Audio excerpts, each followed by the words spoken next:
అండి, good morning. నేను మీ విజయలక్ష్మి. అది ఓపెన్ కాస్ట్ అండి, ఎండారం 1 అది ఓపెన్ కాస్ట్. మనం కావాలని చూద్దామంటే అక్కడ ఇక్కడ కనబడదు. ఇక్కడ open cast just open cast చేశారండి. బీహార్లో బొగ్గు గొర్రెలు కూడా వెళ్ళాయి. మన ఇండియాలో బొగ్గు గొర్రెలు వెళ్ళడం మన అదృష్టం. మన ఇండియా అన్ని దేశాల కంటే ముందు ఉండాలి. ఇదండి ఓపెన్ కాస్ట్. చూడండి, బూడిద, రకరకాల నెలల్లో పొరలు ఉంటాయి కదా, తేల పొరలు చాలా ఉంటాయి. అంతా నేను ఫస్ట్ ట్రావెల్ ఇస్తున్నాను, లాంగ్ వీడియో చేయడానికి లొకేషన్ పెడుతున్నాను. అది ఓపెన్ కాస్ట్.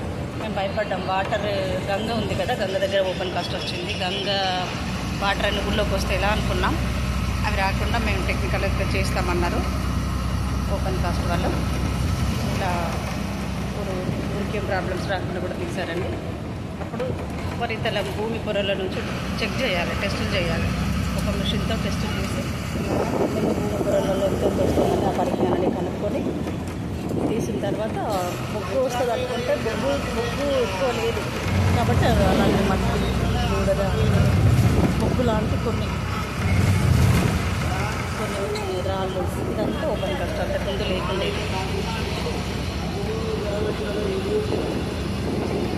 ఇది గంగనే స్వయంగా గంగదేవిని చూస్తాం. గోదావరి గంగ. కల్ల కల్ల కల్ల కంగోతే హిమగిరి హరి హరి కల్ల కల్ల కల్ల కంగోతే హిమగిరి హరి హరి పుత్రి జీవన వాహిని పావని విష్ణుమ్మకు చెప్పమ్మ కష్టని చెప్పమ్మ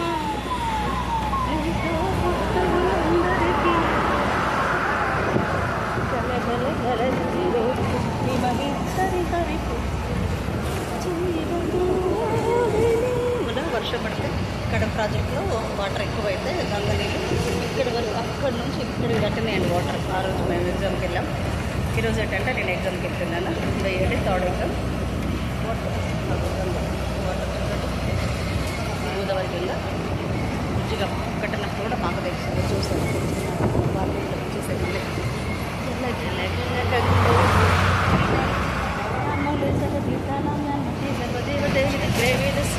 గంగాత్వం నమామి హం నమస్తే కళ్యాణి నమో శివప్రియ నమో మోక్షప్రదే దేవి సర్వమంగళప్రదాయిని. శివుడు గంగ ప్రత్యక్షంగా ఉన్న కాడ శివుడు ఉంటాడు.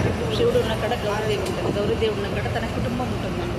గంగాదేవి చాలా గొప్పదండి. తన ప్రత్యక్ష దైవస్వరూపుడు ఉంటాయి. నది, సరస్సు, సూర్యుడు, చంద్రుడు, భూమి, ఇలాంటివన్నీ నిజమండి.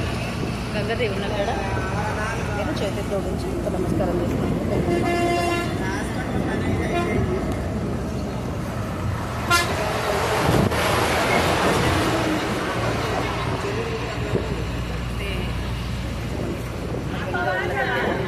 గంగ ఉన్న దగ్గర శివ కుటుంబం ఉంటుంది. శివుడు, బుద్ధీశ్వరుడు, సుబ్రహ్మణ్య స్వామి వీళ్ళందరూ ఉంటారు. నేను ఎప్పుడు గంగాదేవికి దండం పెట్టుకొని వెళ్ళిపోతుంటాను. నేను పాస్ కావాలి, ఎగ్జామ్ అంటే ఇంటర్ పాస్ అయ్యాను. ఉంటున్నాను. ఫస్ట్ 3rd సెమ్లో 65% వచ్చినాయి. నా ఫ్రెండ్స్ అందరూ నేను చూసుకోలేదు, ఇంకా చెప్తున్నారు, హ్యాపీగా ఫీల్ అవుతున్నారు. 65%. ఇంకా 4th సెమ్ ఇలాగే ఉంది. విజయలక్ష్మి చాలా బాగా రాసే ఎగ్జామ్ కడుతున్నారు. ఒక సబ్జెక్ట్లో మనం ఇన్వాల్వ్ అయ్యామంటే దాన్ని న్యాయం చేయాలి. ఇది న్యాయం చేసుకుంటూ పోతే పని అవుతుంది. వంట చేసినామంటే అక్కడ పెట్టి మనం కూడా ఉంటే కాదు కదా, జాగ్రత్తగా వంటని మాడకుండా ఖరాబ్ కాకుండా చేసుకోవాలి కదా. అలాగే ఏ పని అయినా ప్రతి పనిని ఇంట్రెస్ట్ కొద్ది చేస్తాను. నేను బాగా జాగ్రత్తగానే చేస్తాను, వదిలేయను. చేసినామా లేదా ఇంకెవరైనా చూసుకోవాలా. బ్లౌజ్ కట్ చేస్తే సంవత్సరం వరకు ముక్కలు తీసినా కూడా ముక్కలు అక్కడే అన్నీ కట్ చేసి ఉంచి పెడతానండి. హాయ్ అండి, గుడ్ మార్నింగ్.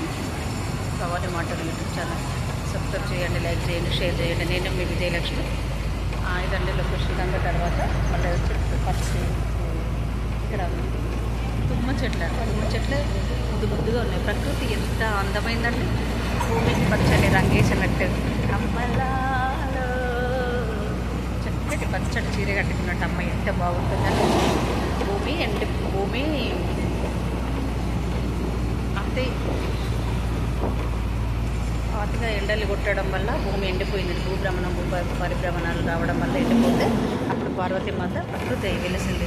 గాలి, నీరు, ఆకాశం, అగ్ని, వాయువు శివపురాణంలో ఉందండి. ఆ గౌరీమాతనే భూమికి అండగా ఉండి భూభాగాన్ని రక్షించింది. గరక చాలా స్ట్రాంగ్గా ఉంటుంది. గరక ఎలా ఉంటుందంటే ఆ వేళ్ళతో భూమిని మనం గరక పీకితే రాదు, మన చేతులు కోర్చుకుంటాయి, అంత బలంగా ఉంటుందన్నమాట. ఆ భూమికి వేర్లు చాలా గట్టిగా బలంగా ఉంటుందన్నమాట. అది పట్టుకొని భూమిని కరిగిపోకుండా చేసే అట్లాంటి పనులు చేస్తుంది గరక. అదండి, నేను లాంగ్ వీడియో తీశాను. మీకు గంగని చూపించాను స్వయంగా. గంగదేవుని కాడ మన గంగను చూసినట్లే కళ్ళకు వస్తుంది కదా. వీళ్ళు అదృశ్య రూపంలో ఉంటారు. శివుడు, పార్వతి, ఈశ్వరుడు. ఒక దండం పెట్టుకోవాలి, 3 దండాలు పెట్టుకోవాలి.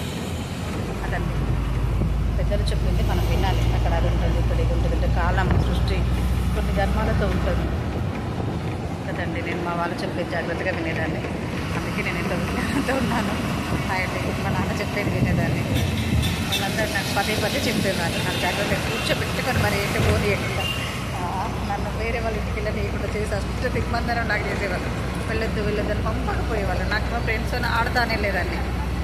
అమ్మమ్మ పంపించకపోయేది అసలు తనకంటే అని చెప్పాను కదా. ముగ్గురు మగోళ్ళ తర్వాత నేనని. అందుకోసమని అస్సలు వెళ్ళనియకపోయేది. నన్ను పిల్లలు విరియదు బయటకంటే. చదువు చెప్పేది. నేను మా అమ్మమ్మ స్కూల్కి వచ్చి చదువు చెప్పేదాన్ని. అండ్ గుడ్ మార్నింగ్ అండి, నేను మీ విజయలక్ష్మి. యూట్యూబ్ ఛానల్ సబ్స్క్రైబ్ చేసుకుని, షేర్ చేసుకుని, లైక్ చేసుకోండి. ఇది నాకు లాంగ్ వీడియో.